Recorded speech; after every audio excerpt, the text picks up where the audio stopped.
So as you know, we are in the midst of a disastrous Democrat-created government shutdown, and it is Democrat-created, but I don't think they're getting really the blame that they should.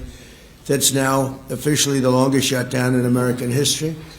The Democrat radicals in the Senate have shown zero interest in reopening the government, and I don't think they'll act so soon. A lot of people disagree. I've been saying for the last 30 days, we've had 4 or 5 different points. Yes, sir, they're going to get it right now. We should have it done in a day.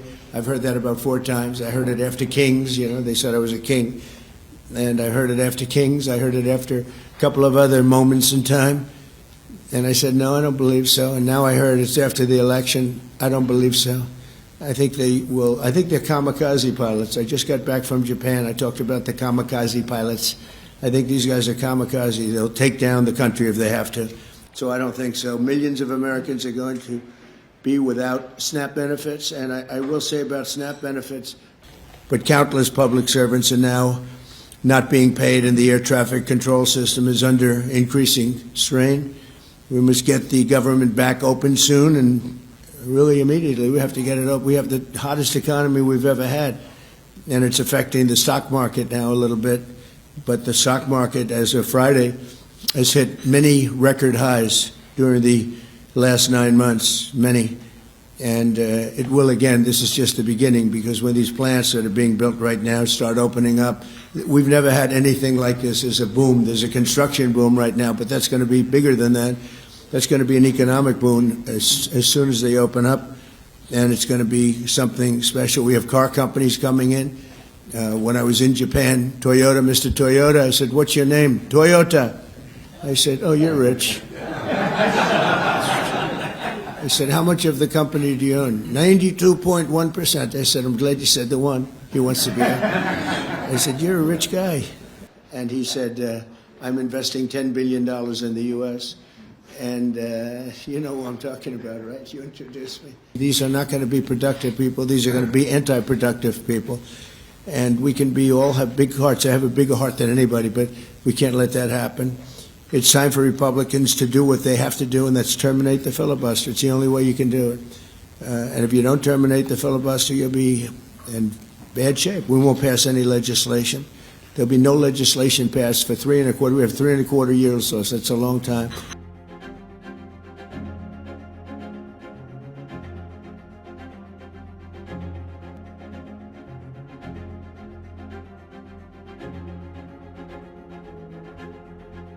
On October 1, 2025, the United States government shut down for the first time in nearly 7 years. A shutdown occurred due to the tussle between the Republicans and the Democrats, as the two could not agree on passing a bill for funding government services. After the federal budget expired right before October 1st, Democrats wanted a bill to extend expiring tax credits that make health insurance cheaper for Americans and to reverse Trump's cuts to Medicaid, a government healthcare program used by millions of elderly, disabled, and low-income people. This is a Democrat talking point. They say we're not actually trying to give health care benefits to illegal aliens, and here's why it's not true.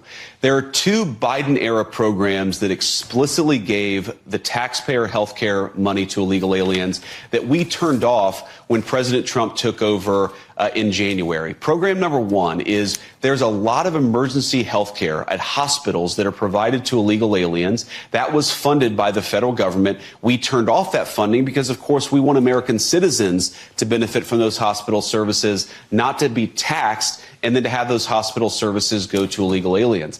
The second of which is the Biden administration gave mass parole to millions upon millions of illegal aliens, and then they simultaneously made those parolees eligible for health care benefits funded by taxpayers. In the One Big Beautiful Bill, President Trump and congressional Republicans turned off that money to health care funding for illegal aliens. The Democrats want to turn it back on.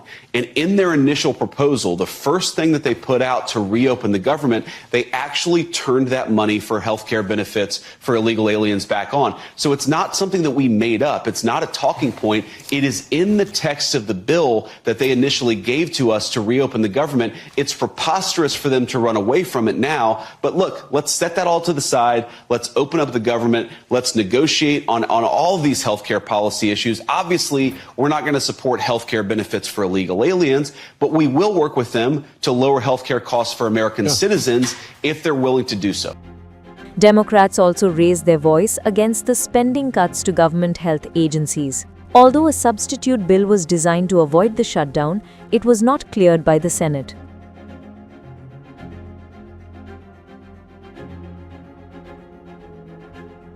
Democrats in Congress have officially shut down the United States government.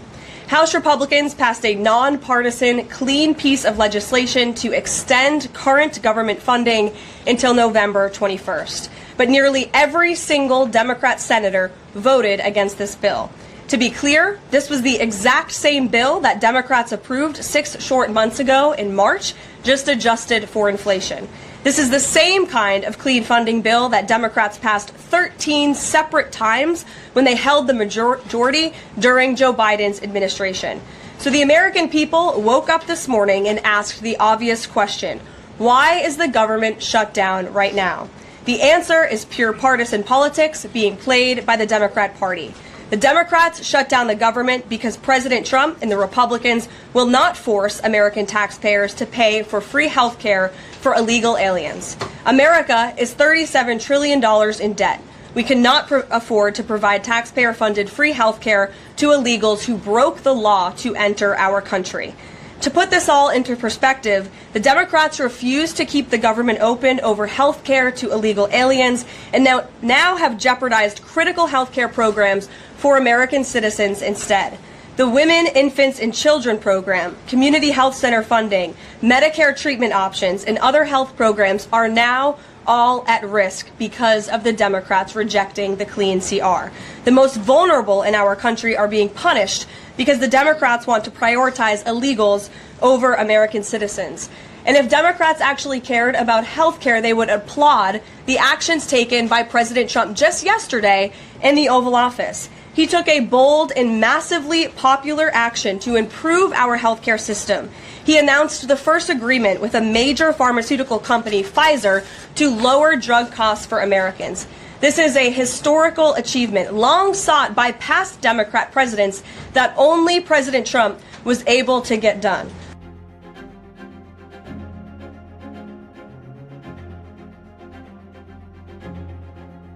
It's been 36 days and the shutdown continues to be in play in the US as the Republicans and Democrats fail to call a truce. This is the second shutdown the United States is witnessing under the presidency of Donald J. Trump. The first shutdown took place during Trump's first term in 2018-19, which lasted for 35 days due to disagreements over funding for a wall along the Mexico border.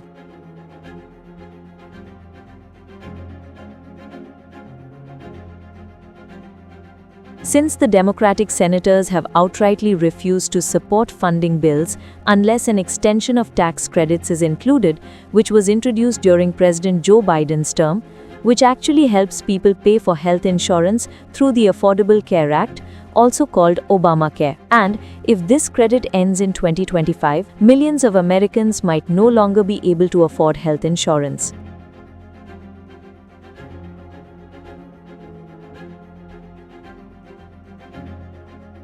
The ongoing shutdown is proving extremely stressful as it impacts the US economy by forcing unpaid workers to spend limited money and pausing food aid. According to the Congressional Budget Office, after the shutdown crossed the 4-week mark, the GDP is expected to have suffered a hit of $7 billion. If it continues for 6 weeks, the loss could reach $11 billion. Meanwhile, US President Donald Trump threatened to cut off benefits provided by the Supplemental Nutrition Assistance Program, SNAP, a federal food assistance program created in 1964 under President Lyndon Johnson, which helps people to buy groceries with a debit-like card called a Lone Star card. Democratic senators criticized Trump over the decision and mentioned that his idea is to starve America.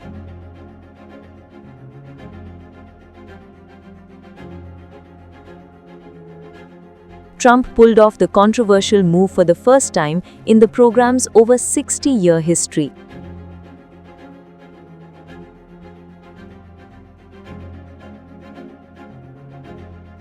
The Trump administration has mentioned that SNAP enrollees will receive only half of their usual benefits, which would impact 42 million people enrolled in the program who rely on it for survival. As per the Trump administration, it must cut off SNAP because it no longer has the money to fund it.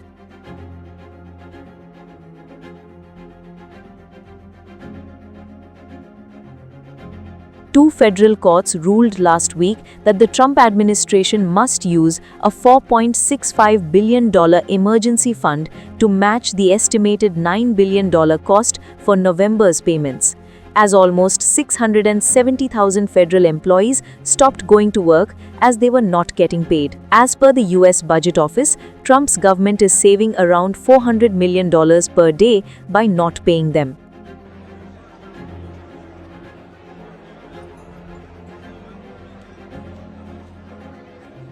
Trump's been criticized at this point all the more as he hosted a Great Gatsby-themed Halloween party where, ironically, his administration claims to have no money to fund SNAP recipients.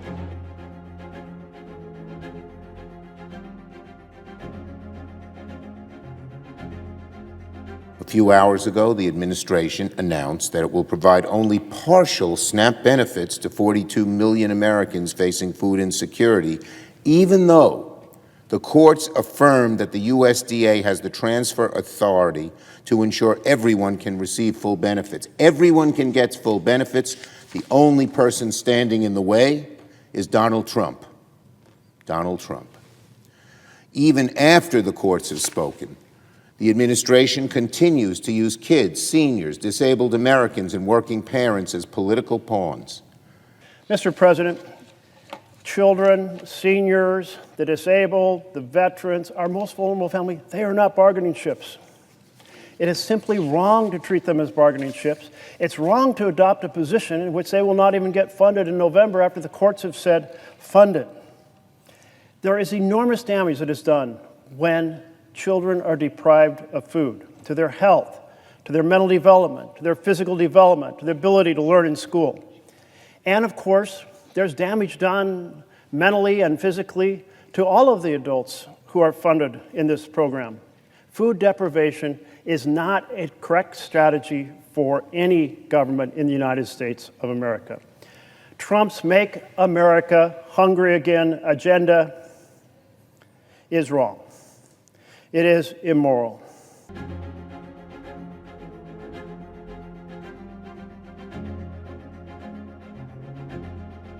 Even industry experts have criticized the shutdown, talking about the massive impact it could cause on the US economy.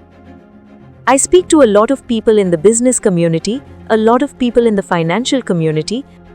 I think people are worried about the level of debt and the fact that we've reached the point. I'm not sounding an alarm bell, but I do think over time this is an issue if we continue on this trajectory. There's weakening in the job market, there's no question. It's not recessionary, it's just weakening. We will see more credit problems than people have seen in a long time. Even the famous author of the book Rich Dad, Poor Dad, Robert Kiyosaki, tweeted about the current and upcoming financial crisis in the United States. Undoubtedly, an attempt has been made to control the conflict, as the House of Representatives, which is controlled by Republicans, did pass a funding bill in September 2025, but received only one vote from Democrats, wherein at least 60 votes are required. Unfortunately, this repositioned most of the action to the Senate, where Majority Leader John Thune has called for 14 votes, all of which have failed. The latest vote was 54-44 in favor of the Republicans, who failed to convince any other Democrats to switch sides.